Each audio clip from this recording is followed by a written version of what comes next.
So, maayong gabi sa tanan no, maayong gabi mga night watchers. Kumusta man ang matag usa karong takna.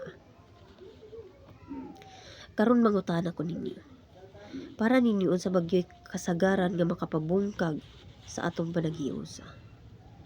Sa atong amang nasod o sa atong pamilya.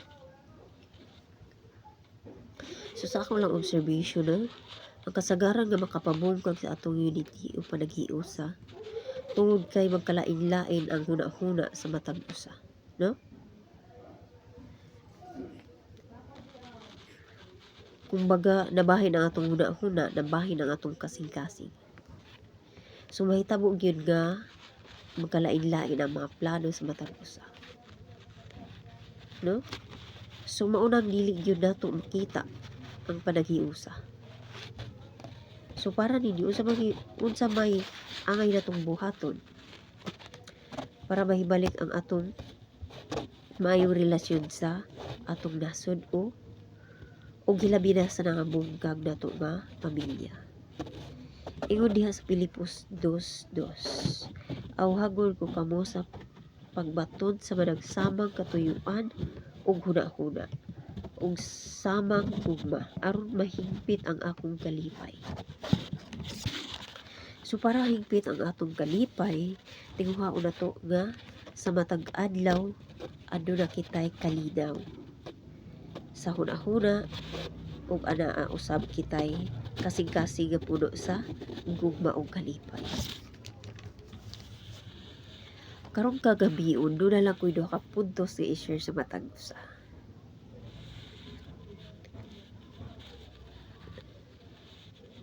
O unsaon na to para mahibalik ang atong panaghiusa. Una, kinahanglan na atay gugma. Kay kung wala tay gugma, unsaon man nato pag-share og gugma ngadto sa uban. Nga kita mismo wala sad tay gugma sa atong kaugalingon mismo. So lisod pud kaay sa atong kaugalingon. Lisod pud nato i-share og gugma ngadto sa uban, di ba? Ingon diha sa 1 Corinthians 13 verse 4 ngadto sa 5. Ang gugma mapailumon og maluluyon. Dili kini masinahon. Ang gugma o dili tingpanghambong. Ang gugma dili mapahitason o bastos. Ang gugma dili mamugos sa kaugalingon kagustuhan. Ang gugma dili masuk-anon. So klaro ka ang giingon diha sa pulong sa Ginoo, no? So atong sutaon unsa ba di ay ang gugma? Una, dili masinahon. Ang gugma mapailumon, manuluyon, dili masinahon, dili mapahitason. Ang gugma dili mamugo sa kaugalingong kigustuhan. Ug labaw sa tanan, ang gugma dili bastos. So tungod sa atong gugma, diha nato makita ang lig-on nga pundasyon sa atong panaghiusa. So kung naapamantay mga kinaiya nga dili maayo, ato na siyang buhian ug atong itugyan diha sa atong buhi nga Dios. Amen.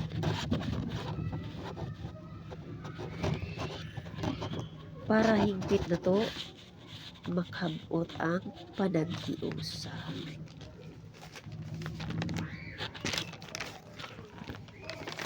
Ug ang ikaduhang punto, kinahanglan ang pagtinabangay. Ingon diya sa Nehemiah 4 verse 6. Busa gitukod namo ang paril ug dali nahuman namo ang katunga sa gihabugon niini. Kay ang mga tawo madasigon man nga nagatrabaho. So dili lang di ay nagabase sa gugma. Kundi madasigon pud ta nga mumuhat o motrabaho sa tanang butang nga nakapalibot sa ato ang kinabuhi. So kinahanglan nga atong isabay ang gugma ug ang pagtinabangay. Di ba kung naatay gugma, di ba dasig punta nga mo trabaho tungod kay naatay kalipay. Tungod kay malipayon pud ang atong kasing-kasing. Ako lang gihimong testimony atong simbahan diri sa Del Pilar, no? Kabalo naman po ana. Tungod sa atong pagtinabangay natukod na to ang simbahan.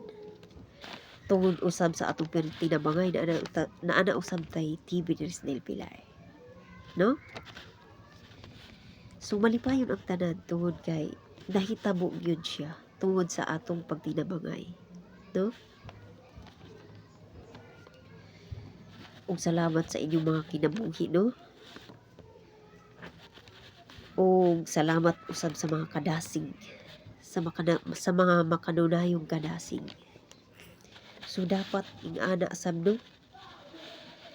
Ingon ana usab kanunay ang atong paglantaw para makita nato ang panaghiusa. So dapat natong hinumduman kanunay. Kinahanglan na atay gugma, kinahanglan na to ang pagtinabangay. Og maayong gabi sa tanan. Og mag-ampot.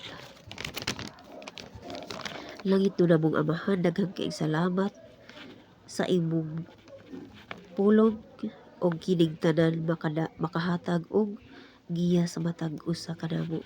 Sa matag adlaw Ginoo, punon mo kami sa imong gugma aron sa ingon nga makatag usab kami og gugma ngadto sa uban. Ug bisan pa man sa among pagtinabangay, ikaw ang Ginoo nga magagiya kanamo para mahimo big malampuson sa among buluhaton matag adlaw. Salamat Ginoo, kining tanan makahatag og kalipay sa imong ngalan. Ug salamat Ginoo sa matag kinabuhi nga nabinaw sa imong mga pulong karong takna ang Ginoo. Ug kining tanan amo kining ma-apply sa atang sa namo nga kinabuhi, ug kining tanan among gipasalamatan pinaagi sa imong bugtong anak nga si Jesus. Amen and amen.